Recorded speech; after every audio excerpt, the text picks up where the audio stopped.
তোমরা সবাই ভালো আছো তো? আজকে আমি একটা গল্প বলবো, গল্পটা শুনে বলবে কেমন হয়েছে। ভালো থাকবে আর খুশি খুশি থাকবে। আর আমার ভিডিওটাকে বেশি করে লাইক আর শেয়ার করবে। গল্পের নাম সততার ফল। একবার এক চণ্ডাল বংশে বোধিসত্ত্ব জন্মগ্রহণ করেছিলেন। বোধিসত্ত্বর বিবাহের বয়স হলে তাকে তার বাবা মা বিবাহ দেন।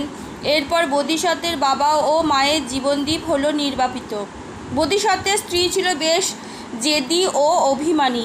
একদিন বোধিসত্ত্বের স্ত্রী হঠাৎ তার কাছে আম খেতে চাইল। মহা বিপদে পড়লেন বোধিসত্ত্ব। সেই সময়টা আমের সময় ছিল না। বোধিসত্ত্ব তার স্ত্রীকে বললেন, শোনো, এখন তো আম পাওয়া যায় না, অন্য ফল খেতে চাইলে তা আমি এনে দিচ্ছি।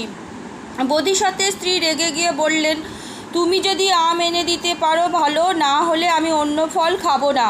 এই বলে সে বসে রইল মুখ ভার করে। বোধিসত্ত্ব আর কি করেন, কোনো উপায় না দেখে আম খুঁজতে বেরোলেন। এদিক ওদিক চারদিক খুঁজেও আম পেলেন না বোধিসত্ত্ব। মনে মনে ভাবলেন, বোধিসত্ত্ব আম পাওয়া গেলে একমাত্র রাজার বাগানেই পাওয়া যেতে পারে। রাজার বাগানে এ গাছ ও গাছ খুঁজে আম পেলেন না বোধিসত্ত্ব। এদিকে রাত পেরিয়ে সকাল হলো, বোধিসত্ত্ব আম খুঁজে পেলেন না। বোধিসত্ত্ব ভাবতে লাগলেন, এখন যদি আম বাগান থেকে বেরোতে যাই তাহলে সকলে আমায় দেখে ফেলবে আর আমার অবস্থা হবে খুব শোচনীয়। গাছের ওপর দিনটা কাটিয়ে দিই, সন্ধে হলে সকলে চোখের আড়ালে পালিয়ে যাব। ভোরবেলায় রাজা তার প্রধান পুরোহিত নিয়ে বসেছিলেন বাগানে পায়চারি করতে এসেছেন। ঘুরতে ঘুরতে রাজা এসে বসলেন আম গাছের নিচে বাঁধানো সিমেন্টের বেদির ওপরে। পুরোহিত বসলেন নিচে। বোধিসত্ত্ব মনে মনে ভাবলেন, এ বড় অধম, এর প্রতিকার করা দরকার।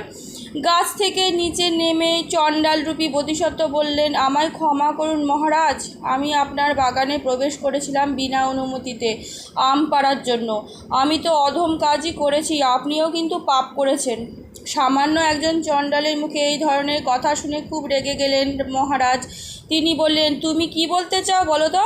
বোধিসত্ত্ব বললেন, আপনার গুরু বসে আছেন নিম্নাসনে আর আপনি বসেছেন উচ্চাসনে, আপনার তো খুব অধর্ম করছেন। রাজা নিজের ভুল বুঝতে পেরে বললেন, সত্যি তো আমি মহাপাপী। রাজা এবার বললেন, তোমার কি জাত? বোধিসত্ত্ব উত্তর দিলেন, চণ্ডাল। রাজা বললেন, তুমি যদি চণ্ডাল না হতে তাহলে আমি তোমায় এই রাজ্যের শাসনের জন্য বলতাম। এরপর তিনি বোধিসত্ত্বকে বললেন, যাই হোক, এরপর থেকে দিনে রাজ্য শাসন করব আমি, আর রাত্রিবেলায় রাজ্য শাসন করবে তুমি। তোমার মতো সৎ ও নিষ্ঠাবান ব্যক্তি সর্বদাই পূজ্য। আজকের মতন গল্প এইটুকুনি। কেমন লাগলো জানাবে। ভালো থাকবে আর খুশি খুশি থাকবে।